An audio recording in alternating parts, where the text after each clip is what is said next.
So let's have a perspective from Sri G. Ashok Kumar, Additional Secretary and Mission Director, National Water Mission, Minister of Jal Shakti, Government of India. Over to you, sir. Good morning, everybody. Good morning, Shavik.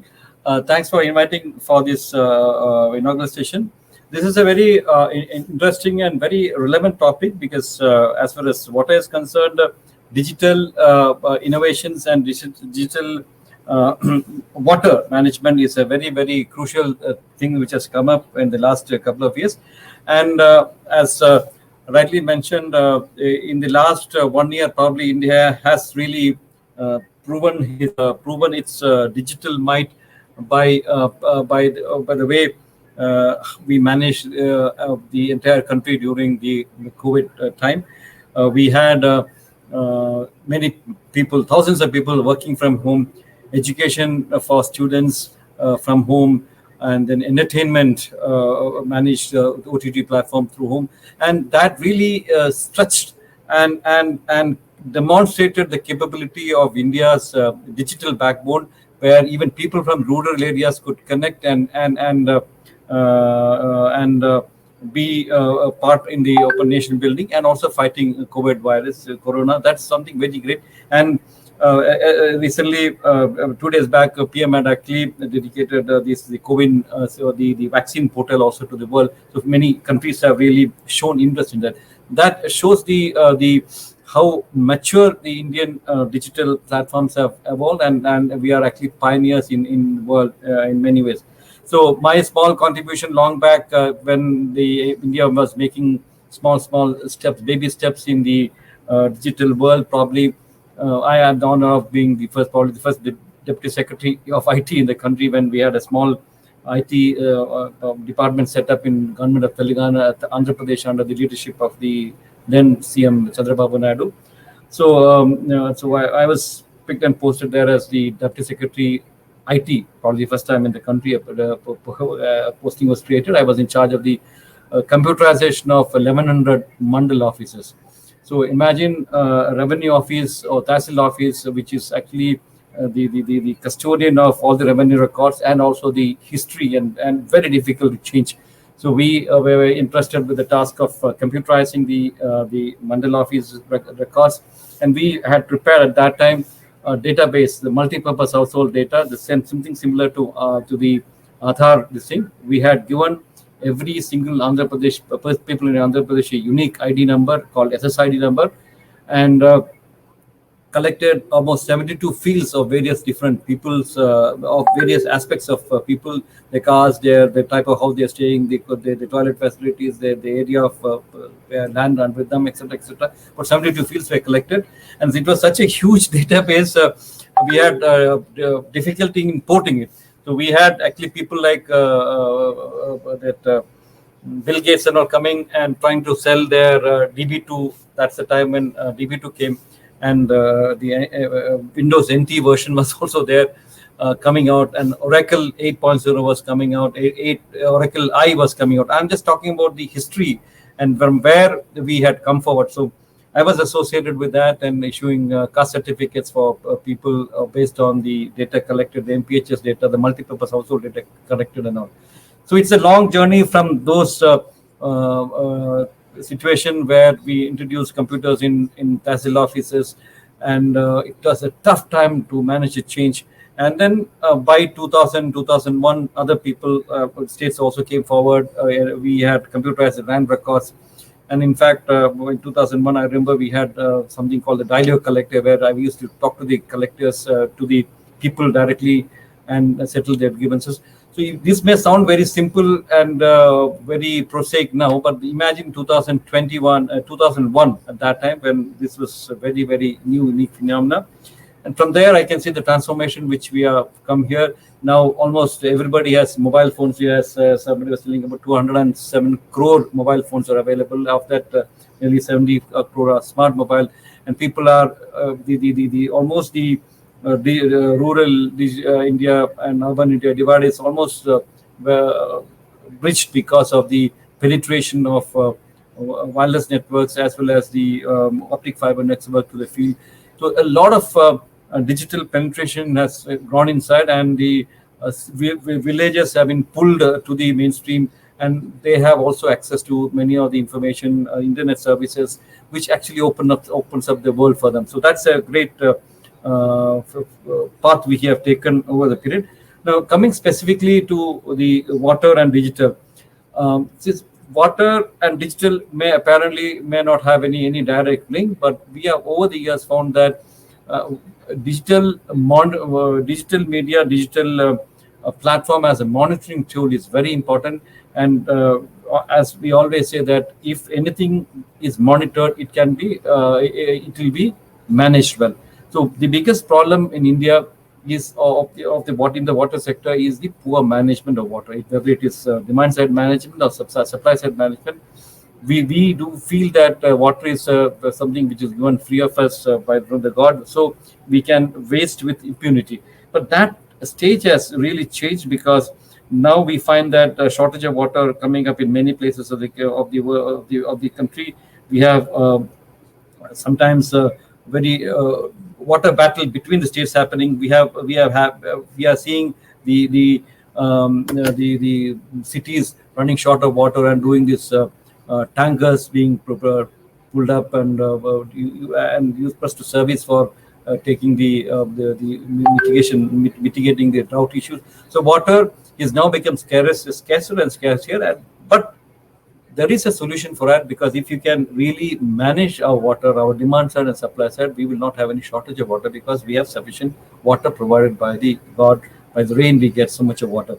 So, so the first and foremost digital application I would have in mind is the making the people aware of the importance of water through digital media, whether it is through social media platforms or whether it is through the various messaging which we can send across to the people. We probably will have to make people understand the value of water and make the respect of water back. Because if we have the respect for water, probably we will reduce the wastage of water. And we always speak about the 3 R's of water in water management: the reduce, reuse, and recycle. And the other 2 R's which we add are the rejuvenation of water bodies and the respect for water. So all these can be perfectly managed through digital platforms, digital media. So what the reuse and recycle and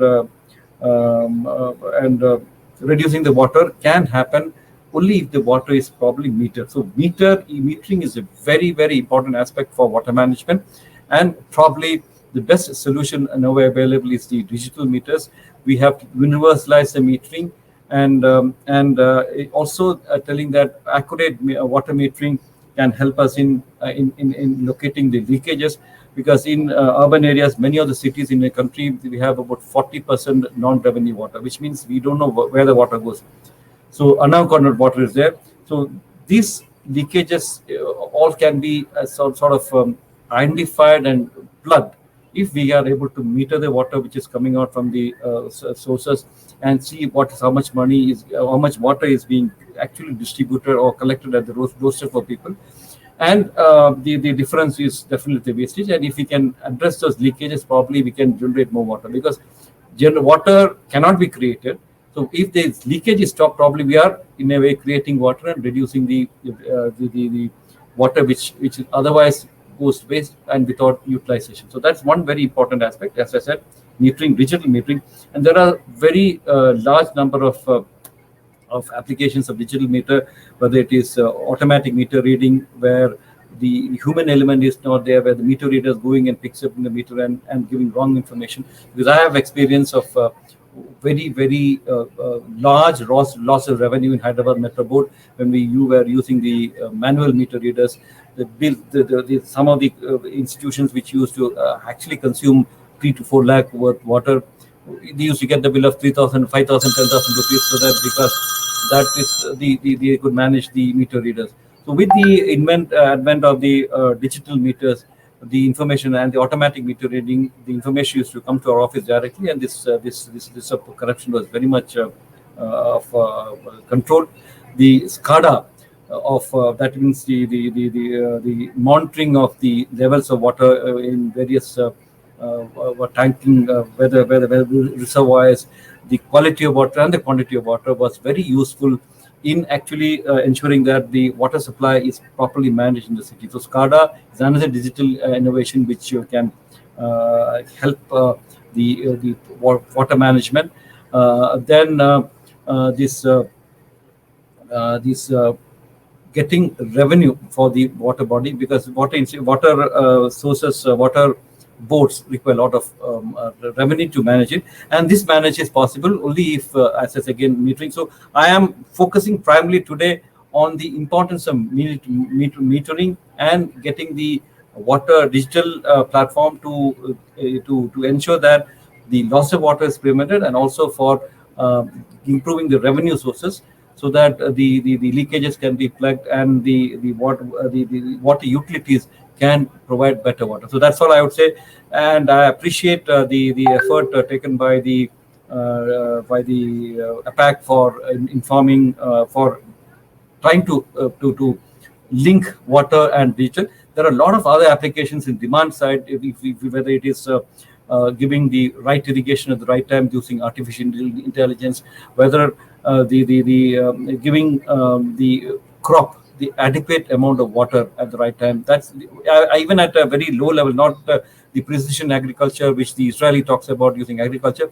We can still go for a lower technology, but with digital support for giving water and measuring the water which is going to the field, and to avoid over irrigation, etc., to reduce the present wastage of water, causing very poor water use efficiency in agriculture. So some of these are the things which we can help in managing water, and definitely digital, as everything moves on to digital media and digital platform can definitely help in fighting the water crisis in the country. Thank you. Thank you so much. Thank you so much, G. Ashok Kumar, Additional Secretary, Mission Director, National Water Mission, Ministry of Jal Shakti, Government of India, for not only sharing with us his vision, his opinion on how.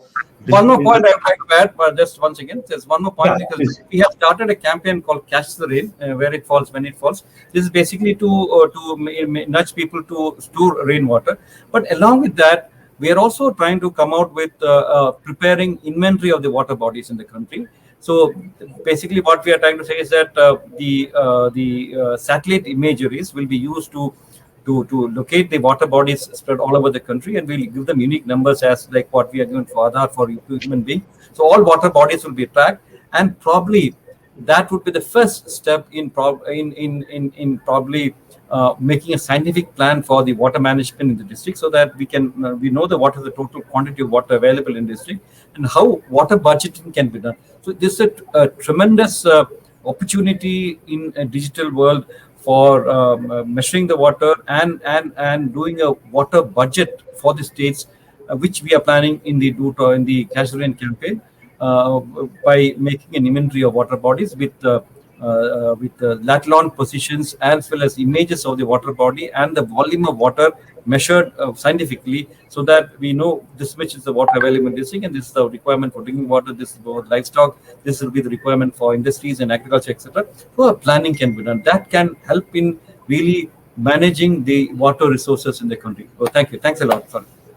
Thank you so much, sir, for sharing with us this, I must say, game-changing initiative, which you're thinking, that inventory of water bodies and using satellite imagery and technology to map the entire water ecosystem, so that better water management can be done in India. I'm sure a lot of interested participants will be eager to collaborate with you and to discuss with you on that for sure. And as I was saying, that you have not only shared with us how technology can be leveraged to prevent loss of water and also the revenue increasing for water management, but also you also shared with us your past journey as an IAS officer in various avatars, how you have actually tried to make a difference by using digital interventions for governance. Thank you so much, G. Ashok Kumar, for joining us in the inaugural of APEC India Digital Empowerment Meet and Awards. It's a 3-day conference focusing on governance, healthcare, education. We'll be back shortly with the next round of speakers in the inaugural session. Please stay back with us. Thank you so much.